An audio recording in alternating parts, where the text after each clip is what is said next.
We're in Portland, Oregon here, and I'm talking with Terry Hurst. Terry Hurst. Hi, Terry. Some of my friends call me Tereso. How do you say it? Tereso. Tereso. Okay. Yeah. Well, welcome to Portland. Well, thank you. It's a great city. I really like. Actually, I've been pleasantly surprised at how decent and genuine most people are that I meet. Oh, nice. Out on the trail or here in Portland specifically? Here in Portland. On the trail, I met a lot of great people, but I think as a city, I've never been to a city quite this big where people are just where kindness seems just and this desire to help others just seems pretty genuine, you know. Yeah. So I'm noticing you're on a bike. I'm on a bicycle. And why don't you tell me a little bit about what your journey's about here? Well, I have a trailer too. I'm staying couch surfing at I was couch surfed at several people's houses while I'm here. I've been here for like 5-6 days. I'm cycling the country trying to raise $5 million for a community arts center in Salt Lake City. And I have this, I had this inspiration that came to me and some of the people that I work with about, we've been looking at this building and wanting to buy it and retrofit it green with using youth and for years, and our programs are very solid, and we create a lot of access to a lot of different things for a lot of young people, and we're always struggling, you know, stepping over a dollar to pick up a dime, you know, to keep it afloat. And then you know, the recession hit us hard like anybody else. I have a coffee house and this community arts center, and you said you're looking at buying a building. You must have one already right now too. We're in a space with the coffee house. It's a smaller space, and so we have programs that drift into the coffee space and things like that. And it's called Mestizo Institute of Culture and Arts, and what we want to do is, you know, it's how do I simplify it? What I want to do, what we want to do, is we want to occupy this space, retrofit it green using youth to do the build out, and then do full programming of what we do. Now, what's interesting about what we do is that we live in an underserved neighborhood I live in a neighborhood that we worked with NeighborWorks and went from the highest crime rate in the city to the lowest crime rate in the city in 10 years without moving people out of the neighborhood. And one of the reasons why that works is because organizations like NeighborWorks and like our organization, Mestizo Institute of Culture and Arts, and others have a different kind of philosophy in which we see youth and communities as the assets and the solutions rather than the problems and the liabilities. So we don't try to change people into anything other than what they are. Instead, we look for ways to support them in their endeavors with the belief that they're decent people, we're decent people, and that if given the right tools, they will create something beautiful and magical around their lives. And we have phenomenal success rates in what we do, better than almost any other organization in the city, and I would say in the country.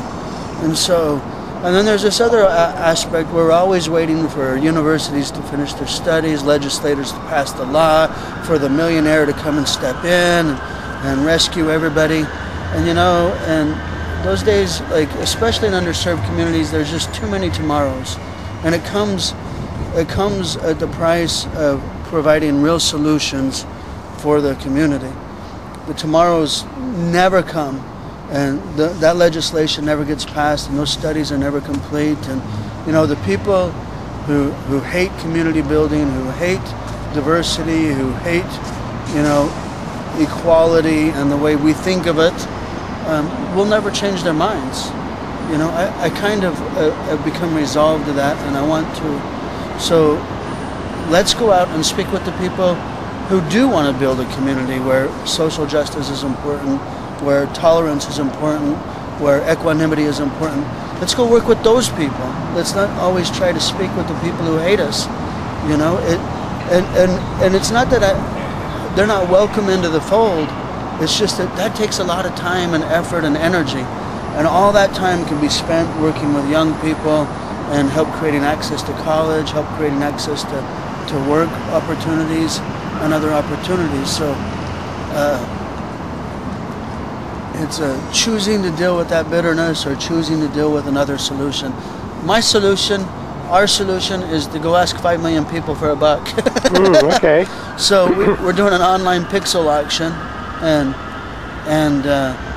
if we can get 500,000 people to do 10, or 5 million people to do 1. I left over a month ago. Nothing that I carry except the bicycle is mine. Everything was donated by community. The trailer I have, the tent, everything, even the bike clothes, the jacket, and I wasn't a cyclist. I've lost 10 pounds on the ride.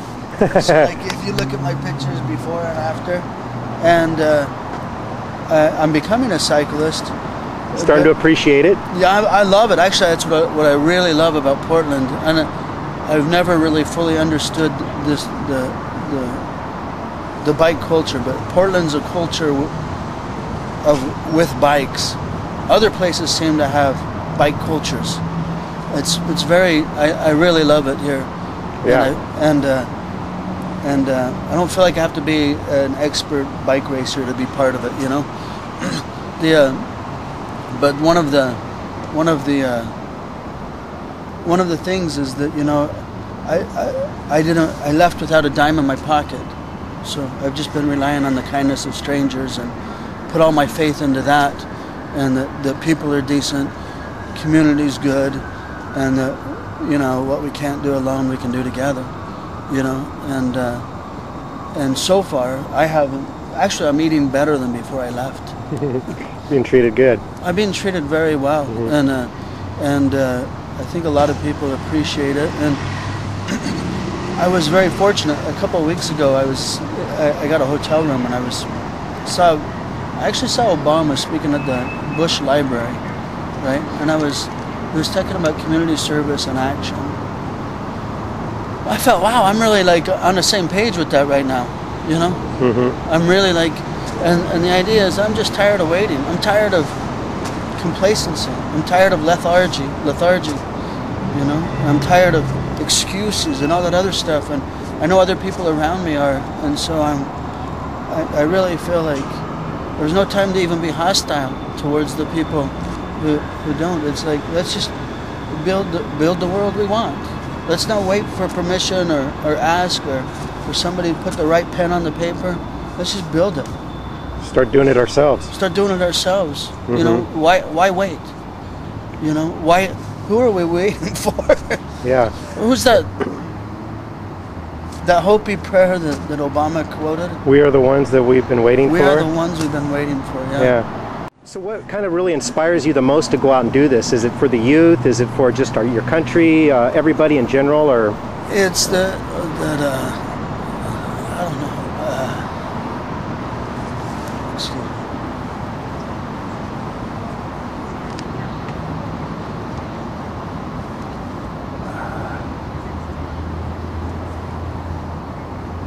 I don't know what's coming over me. Okay. It's just that, you know, you look at it. Feeling emotional about it? Yeah, I feel like I don't know. My friend has this kid named Stuart. He comes in 5 years old, and I don't know. He'd paint on the walls and stuff. He's a funny kid, but everybody he was getting in trouble at school, and his school had labeled him like at 5 years old already the bad kid, right? And I was like, there's nothing wrong with that kid. And they sent him over to another school finally, and now he's excelling over there. But the message he was getting at a very young age, I was like, don't listen to them. There's nothing wrong with them. And there's a lot of kids in our neighborhood and stuff like that I feel like they come in and they got that already.